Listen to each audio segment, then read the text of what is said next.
हाँ जी, so question number 26, very simple. From real number, prove that root 3 is an irrational number. अब root 3 हमें irrational number prove करना है, ठीक है। तो इसमें सबसे पहले हम क्या करेंगे, लेट कर लेंगे कि root 3 हम क्या बोलेंगे, be a rational number, be a rational number। हमने लेट किया कि root 3 क्या हमारा rational number है। अगर हमने लेट किया root 3 तो हम क्या बोलेंगे कि root 3 किसके इक्वल है, p upon q के इक्वल है, where p and q क्या है, integers, p and Q are integers या को प्राइम ले लेते हैं अभी, coprime, and Q is not equals to 0, ठीक है। So we have to define over here P by Q, दोनों का ऐसे 1 ही होना चाहिए, and Q is not equals to 0, ठीक है। This is the property of our rational number. तो रूट 3 हमने क्या माना, P बाई Q के इक्वल माना। Now what we are going to do, हम इस वाली इक्वेशन को स्क्वेयरिंग बोथ द साइड कर देंगे, तो it will get 3Q square equals to P square, right. हमें ये मिल जाएगा। फिर हमें क्या करना है, this you have to be like do more practice so that आपको एक एक स्टेप्स अपने आप याद हो जाए कि हाँ हमें इसके बाद में ये लिखना है। तो इसका अच्छे से प्रैक्टिस कर लो। सेम क्वेश्चन आता है root 3, root 5, root 7। So for this you have to just write down the same step for each question.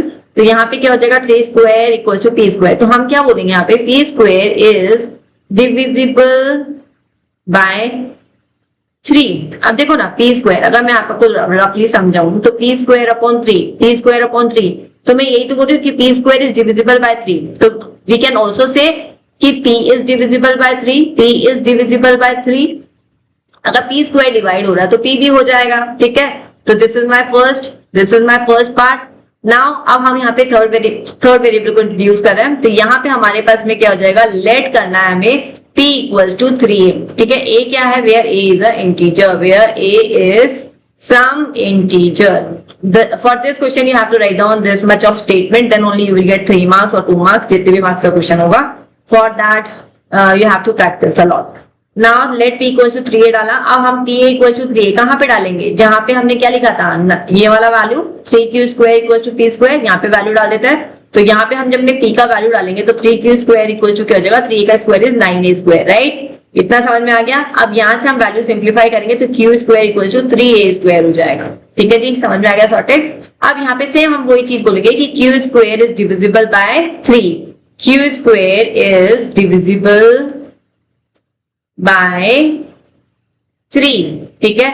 अगर ये है तो Q is also divisible by 3, Q is divisible by 3। अगर Q स्क्वायर है तो Q भी है, ठीक है।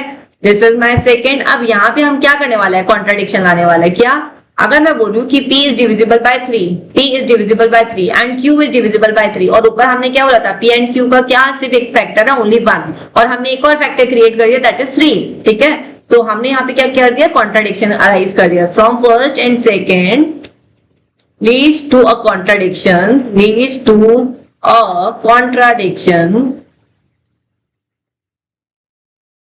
CTION, contradiction, as P and Q are co-prime। हमने ऊपर क्या बोला था, P and Q क्या है, co-prime है, मीन्स उन दोनों का ऐसे 1 है, बट हम यहाँ पे 3 और क्रिएट कर दिया।